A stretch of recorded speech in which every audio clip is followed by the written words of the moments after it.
During the Nintendo Direct last week for Switch 2, I wouldn't say the biggest announcement was Donkey Kong Bonanza or Kirby Air Riders, Hyrule Warriors Age of Imprisonment. Mario Kart we already kind of knew about. No, what I would say is the biggest announcement of that entire Nintendo Direct is the Dusk Bloods. This is a new multiplayer Souls-like game from Software being directed by Hidetaka Miyazaki, the creator of Dark Souls and Bloodborne and Elden Ring, right? This is a very, very prestigious studio making an exclusive game for the Nintendo Switch 2. That in of itself is already a huge deal, and for me, it was the moment during the Direct that I popped off the most. Even as someone who's not as in love with From Software's games as a lot of other people, the implications of Nintendo going to From Software and not only getting them to announce a game in their Nintendo Direct, but for that game to also be a Nintendo Switch 2 exclusive, to me, this is a sign of the times and something I'd been saying a while before this Nintendo Switch 2 Direct.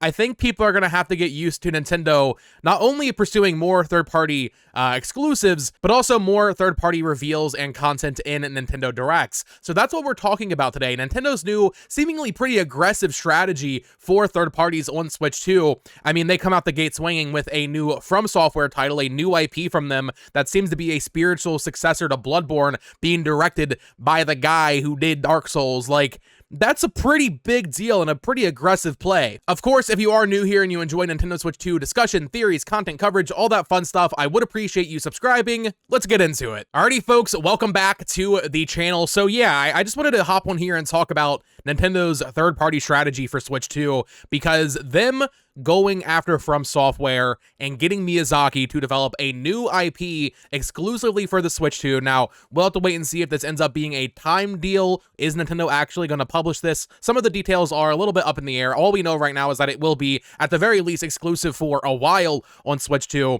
To see them going to that extent in the Switch 2 reveal, I really do think is a sign of what's to come. And, I mean, really, if you're going to start off with your Switch 2 reveal and you're going to have a big third-party game there's really not much better that you could have done. Maybe like a Resident Evil 9 or Persona 6, but honestly, getting a From Software Souls game that looks a lot like Bloodborne, you're making a statement with that reveal. You're making a statement with that decision, and it's very cool. I mean, I know some people are definitely upset with it being exclusive. Most of From Software's audience isn't on Switch 2, but I think that's why they did it. I think Nintendo is going to try their hardest over the course of the Switch 2 generation to say, hey, Switch 2 is for families. It is for the Nintendo fans that want Mario Kart and Kirby and Zelda, but we are also going to start appealing to more of a core gaming audience, if that makes sense, right? Elden Ring was one of the biggest games of 2022. I'm pretty sure that game sold like 25 million copies, an absolute smash hit, Game of the Year winning game. And we are going to see more games that aren't typically associated with Nintendo coming over. We already know for a fact that Call of Duty is coming to the platform.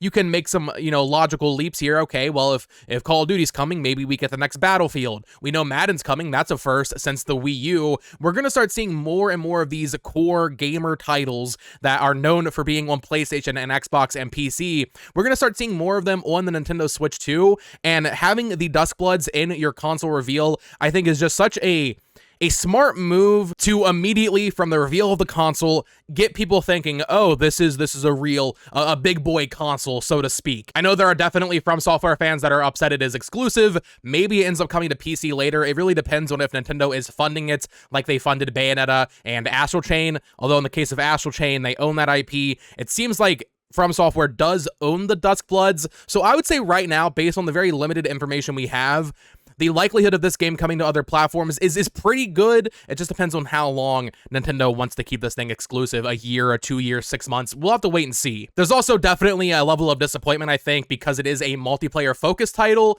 However, I mean, we'll need to see how Elden Ring Night Ring goes, but they've done so many Souls games, right? There's Dark Souls 1, 2, 3, there's Demon Souls, Bloodborne, Elden Ring, Shadow of the Erdtree, even Sekiro, which is my favorite From Software game. I love that game to death.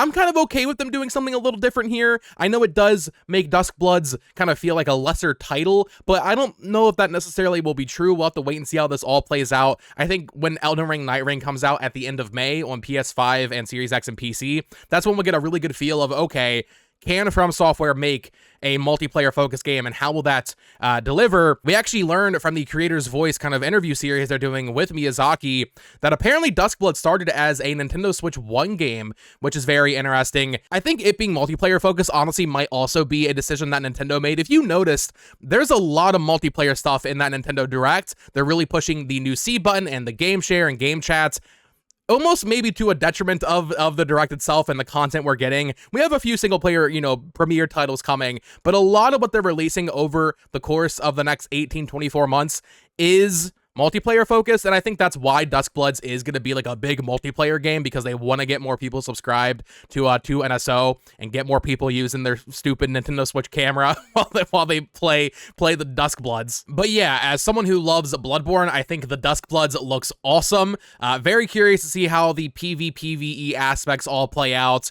It's already more exciting to me than something like Elden Ring Night Rain, because that is just reusing all of the assets from Elden Ring as well as Dark Souls 1, 2, and 3, right? You have bosses from all of those games in there. The Duskbloods is an entirely new IP that is seemingly going to be heavily aligned with Nintendo. I mean, this is not on the scale of a Bayonetta or an Astral Chain or Wonderful 101. This is something so much more significant than really Nintendo's ever gone for in terms of a third-party partnership, even if From Software does own the IP. So it has me wondering, well, what does the future hold for Nintendo and their third-party partners? What other teams will we see them partner up with? The obvious one, I think, would be something like a Square Enix. However, Square Enix has done so much restructuring recently that I'm not sure if they want to sign any more exclusivity deals after what's happened with Final Fantasy VII Remake trilogy as well as Final Fantasy XVI. Maybe some smaller games from them. I mean, we saw during the Switch era that Square Enix was one of the few that they really were going after in terms of exclusives, with Octopath, the Bravely games, Triangle Strategy. Of course, these are timed exclusives for the most part, but they were launched exclusively on Nintendo. Nintendo did publish them in the West. So maybe we see some bigger stuff from Square Enix come exclusively, or at least timed exclusively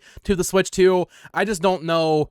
Given Square Enix's current mantra, it feels like, I'm not sure if that makes a lot of sense. They're breaking all their games multi-plat. Do you really want to make more exclusives? I mean, Bravely Default HD Remaster, that's exclusive, but also there might be some weird publishing things there, because while Square Enix is publishing the remaster, Nintendo published the original version, at least in America, so maybe there's some weird clause where they can't bring that to PlayStation and Xbox and PC. I'm not too sure. Other publishers that definitely come to mind, really just a bunch of Japanese developers. I'm not really sure if Nintendo's going to be going to EA or like IO Interactive or, whoever else to make an exclusive game for their platform, but something like a Capcom. I mean, Capcom's been doing a lot of weird experimental stuff. Nothing exclusive for any one platform, but Kinetsugami is a great example. Microsoft actually partially funded the development of that game, and I could totally see a game on that scale being a Switch 2 exclusive in the future if there were any other new projects like that. Capcom is also doing Pragmata with Sony on PS5 as an exclusive. We haven't seen that game in years, but something else from them. I don't think like a Resident Evil 9 would be exclusive by any means, but some sort of new IP, sure. I mean, why not? Capcom is one of the few publishers that were supporting the Switch 1 pretty early with stuff like Ultra Street Fighter 2, remember that, but also all the ports of the Resident Evil games. Maybe this is as simple as like Mega Man 12 or even Ace Attorney 7. Those games are already in the mold of a Nintendo game, which isn't really what I'm talking about, right? Because we expect Ace Attorney 7 and Mega Man 12. Maybe they'll be multi-plat, maybe they'll be exclusive. I think they're both coming eventually, but really like something more grand, like the Duskbloods is, like a Resident Evil 9, right? I don't think 9 would be exclusive. That'd be such a bad idea for Capcom, but something on that scale from Capcom. Could we see Nintendo going for exclusivity on games like that moving forward? I think yes, I do think so. Or maybe even some of the games from Sega that they're doing all these like revival projects, Jet Set Radio, Crazy Taxi. I'm not sure which one specifically, but could we see one of those end up being exclusive? Could we see an Atlas project, not Persona 6, that would be awful, but could we see some sort of Atlas project become exclusive? Nintendo in the past worked very closely with the Shin Megami Tensei series. Maybe SMT6 is a timed exclusive again, but even still, we're still talking about things that we're used to seeing from Nintendo, right? And it's it's pretty much impossible to predict new IP like the Dusk Bloods, but like, is there reality where like Remedy has some sort of exclusive game for the Switch 2 that Nintendo is funding? Or even a studio like CD Projekt Red. I know this is crazy talk, but we're seeing them partner with Nintendo a lot. They were there early on with the Switch to get Witcher 3 running on that thing. Now we're seeing Cyberpunk as a launch title. Maybe we get like some sort of smaller game from them that's exclusive. I'm not necessarily advocating for exclusivity, by the way. I just want to make that clear. I think all third-party games should be on all platforms, but when we're talking about Nintendo's strategy moving forward, I think it is very interesting trying to pinpoint which developers could we see them really partnering with.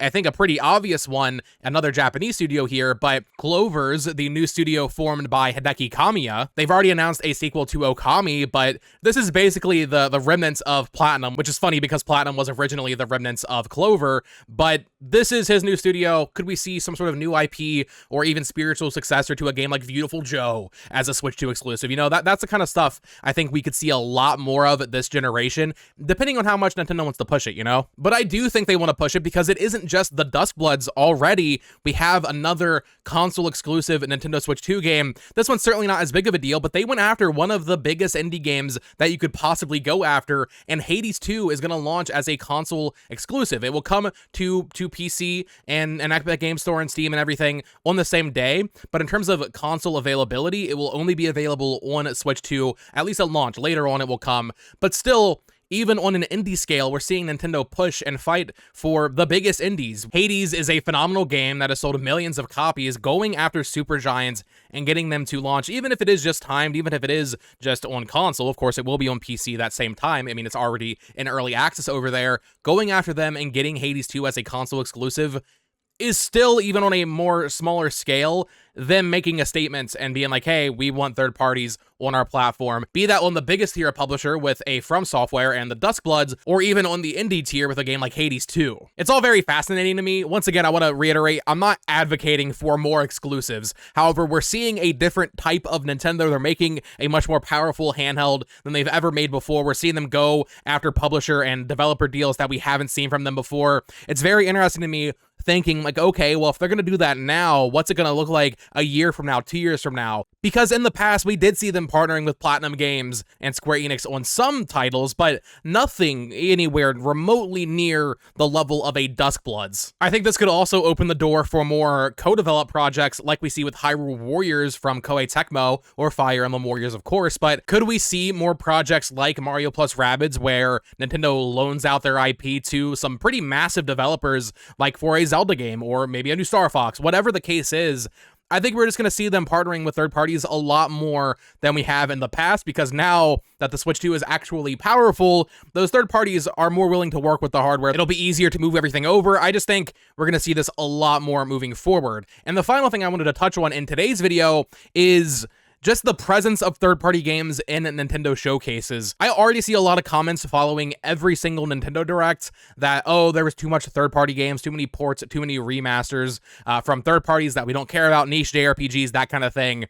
I think that's going to continue, of course. Nintendo Direct wouldn't be the same without 18 farming sims and 17 JRPG remasters. However, I think Nintendo fans are going to have to buckle up and get ready for a future where basically every Nintendo Direct showcase is going to have something like the Duskbloods. Even if it's not exclusive, I think it's totally within the realm of possibility that a game like, once again, just because we're expecting it to be announced soon, but like Resident Evil 9 or Persona 6, more major third-party multi-platform games that we aren't used to seeing announced in Nintendo Directs, right? Like, I mean, thinking about the entirety of the Switch 1 generation, one of the only major third-party announcements that I can think of that was actually in a Nintendo Direct when it was announced for Switch, but also PlayStation and Xbox at the same time. One of the only examples, funnily enough, is From Software with Dark Souls Remastered. Dark Souls Remastered was announced for PS4 through a Nintendo Direct, or, you know, it wasn't in the trailer, but you know what I mean. It was that day that we found out that game existed and that it was coming to other platforms. That's one of the biggest third-party announcements I can really remember. And yeah, of course, there are always a lot of fun little Square Enix games announced and that kind of stuff, which I personally love, but we are going to start seeing more major projects from a Capcom, from a Sega, from an Atlas announcing these things. I mean, even Sega, I mean, we don't really see much from them in Nintendo Directs outside of like Monkey Ball, but I think there's a reality where, you know, we already saw one of these announced in the Switch 2 Direct, although it was a remaster, but I think there's a reality where like Yakuza 9 is announced through a Nintendo Direct, not exclusive, multi-platform of course, but we're gonna start seeing stuff more on that tier, and I think we could see a Direct ends on a big third-party announcement, which I know for Nintendo fans is gonna be, you know, all sirens going off, oh, this is a bad thing, but as the Switch 2 is more powerful, as it's competing more directly with PlayStation and Xbox than ever before, even though, of course, the Switch sold way better, I just think we're gonna see a lot more of this. I think we're going to see a lot more third-party presence in Nintendo Directs, but also from Nintendo itself in terms of partnerships and exclusivity deals. It's funny because the exclusivity deal is almost like a dying art form. PlayStation doesn't really do it too much anymore unless they're